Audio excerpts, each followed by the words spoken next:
Les régulateurs sévir. Donc ce qui est anormal, et nous pensons qu'actuellement la CNRA, le Conseil national de régulation de l'audiovisuel, doit être revu dans son fonctionnement et dans son organisation. Et parce que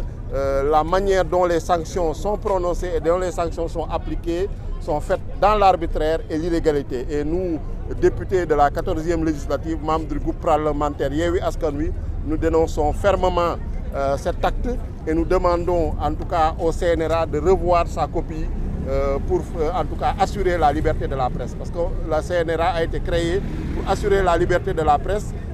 une information plurielle et vraiment la liberté d'expression. Mais elle n'est pas là pour jouer aux gendarmes et un gendarme qui est partial et qui fait de l'arbitraire. Pensez-vous que la liberté d'expression est bafouée au Sénégal? Bien sûr, la liberté d'expression, et il n'y a pas que la liberté d'expression, beaucoup de libertés sont complètement bafouées.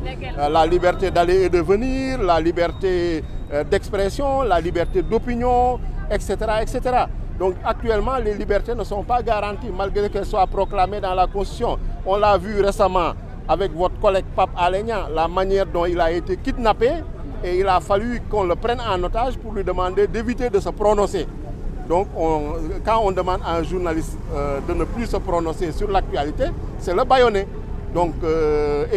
actuellement, la manière dont la presse est traitée, il y a deux types de presse. Une presse qui, si vous êtes favorable avec le pouvoir, vous êtes bien traité, mais dès que vous commencez à traiter l'information de manière objective, et même la presse a le droit d'avoir une ligne éditoriale favorable à l'opposition.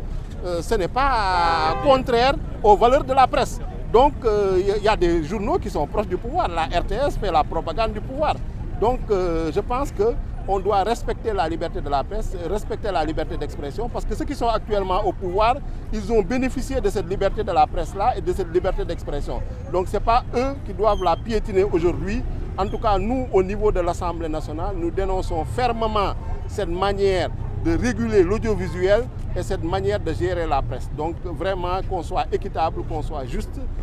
dans ce pays-là pour que vraiment la liberté et la démocratie, parce que sans la presse, il n'y a pas de démocratie. Et pensez-vous normal qu'une télévision diffuse des manifestations? Bien sûr, mais ça sert à ça une télévision. Une télévision sert à diffuser de l'information. Et une manifestation, c'est une information. Donc maintenant, on peut essayer d'encadrer, mais il faudrait qu'on pose des règles déjà équitables, qu'on pose également des règles qui soient partagées par tous. Mais on ne peut pas dire, oui, pour telle chaîne, parce que quand ça arrange le pouvoir, on laisse passer, quand ça ne les arrange pas, on coupe. Je pense que ce n'est pas une manière. On est revenu à la censure actuellement. Ce que nous voyons, c'est de la censure. Ce qu'on voyait dans les États dictatoriaux, ce qu'on voit dans les États totalitaires. Et nous n'en sommes pas loin. Donc il est temps que tous les Sénégalais soient conscients de cet état de fait et se lèvent, soient debout comme un seul homme pour le dénoncer et le combattre. Cette dictature rampante, en tout cas. Merci. Waaw salaamaaleykum man Mohamed Ayib Daffé membre du groupe parlementaire Yewwi Askan Wi, député à l'Assemblée nationale. ñun ñoo ñëw tey ak sumay collègues députés pour vraiment taxawu groupe Walfadjri pour ñëw défendre liberté d'expression. Parce que dañu jàpp ni journaliste mënuñu ne démocratie te boolewuñ ci presse bi boolewuñ ci journaliste yi. Donc journaliste dañu am seen wàll ci démocratie bi. Donc tey suñu salfaañee seen àq ak seen yelleef ñun ñëpp en tout cas ñoo koy yëg. Donc ñun ñii nekk tey opposition ñun ñii di de politique mënuñoo exister sans journalistes yi. Donc il faut qu'on soit solidaire ci seen combat tey moo tax ñu ñëw témoigner groupe Walfadjri nga xam ne benn groupe boo xam ne moom vraiment bind na turam ci taarixu Sénégal ci wàllum presse ak ci wàllum xeexu démocratie. moo tax tey waa groupe parlementaire Yewwi Askan Wi ñëpp ñëw vraiment pour taxawu leen massawu leen te ne lii tamit waratu fi amaat parce que gis nañu CNRA nu muy doxalee du dëgg du yoon. Parce que vraiment 2 poids 2 mesures moo fi am gis nañu chaîne bu mel ni RTS ñoom duñ fa wane opposition amul traitement équilibré de l'information mais tey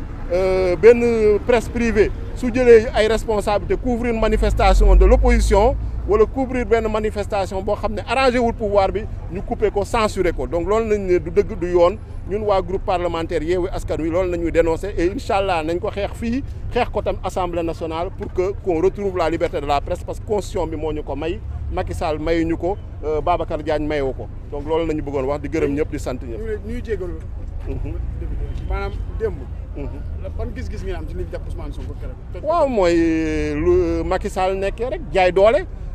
teg nit ñi loo xam ne du dëgg du yoon moom da yegg na démb foo xam ne vraiment kenn mësu ko gis ci Sénégal di toj